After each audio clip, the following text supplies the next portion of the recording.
సంఘములలో ఈ రెండు తలంపులు కలిగిన వారు ఉన్నారు. స్తోత్రం. యేసు ప్రభు అంటే తెలుసుండి కూడా కొన్ని ప్రతికూల పరిస్థితుల్లో యేసు ప్రభు ఎవరో మాకు తెలియదని చెప్పే గొప్ప సంఘాలలో ఉన్నారు ఈ రోజున. స్తోత్రం. మీకు మాట చెప్పన, జలసాల కొరకు, ఎంజాయ్ కొరకు, మత్తు కొరకు, ఆనందము కొరకు యేసు ప్రభు యొక్క వాక్యముని అమ్మేసే విశ్వాసులు కూడా లేకపోలేదు సంఘములో. అందుకే యేసు క్రీస్తు అనే సంఘములో ఈ ఇద్దరి గురించి మాట్లాడుతూ ఉన్నాడు. దీని స్తోత్రం చెప్పండి. హల్లెలూయా, హల్లెలూయా, హల్లెలూయా. ఈ సూచనలు ఏవైతే యేసు ప్రభు చెప్పారో ఈ సూచనల ప్రకారంగానే ఇస్కరియోతు యోధా యేసు ప్రభుని అప్పగించేశాడు. స్తోత్రం చెప్పండి. హల్లెలూయా, హల్లెలూయా.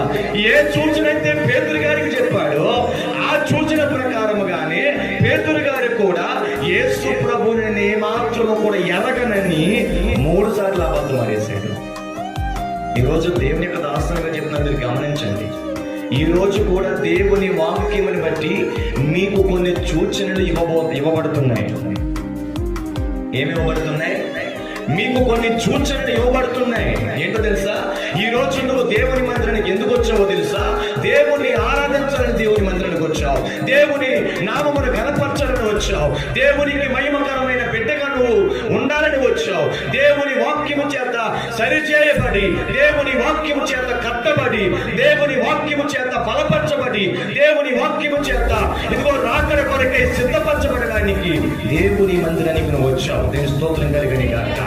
అయితే దేవుని వాక్యము ద్వారానే దేవుని యొక్క దాసునిగా మీకు కూడా వారికి చెరొకటి సూచనలుగా యేసు ప్రభు చెబితే, దేవుడు ఏర్పరచుకున్న దేవుని యొక్క దాసునిగా మీకు కూడా ఖచ్చితంగా కొన్ని సూచనలు చెప్తాను. మీరు గమనించండి.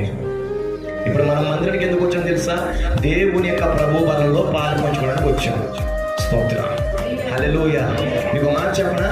ఇప్పుడు ఖచ్చితంగా అపవాదైన సాతాను మిమ్మల్ని చెప్పండి వాడుకోవాలని చూస్తాడు.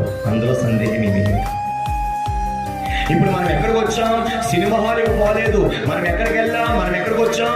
బ్రాందీ షాప్ దగ్గరికి కాదు మనం వెళ్తా, సినిమా హాల్లో కాదు మనం వెళ్తా, రోడ్డు మీద వెచ్చలవిడిగా తిరగట్లేదు. మనం ఎక్కడికి వచ్చామో తెలుసా?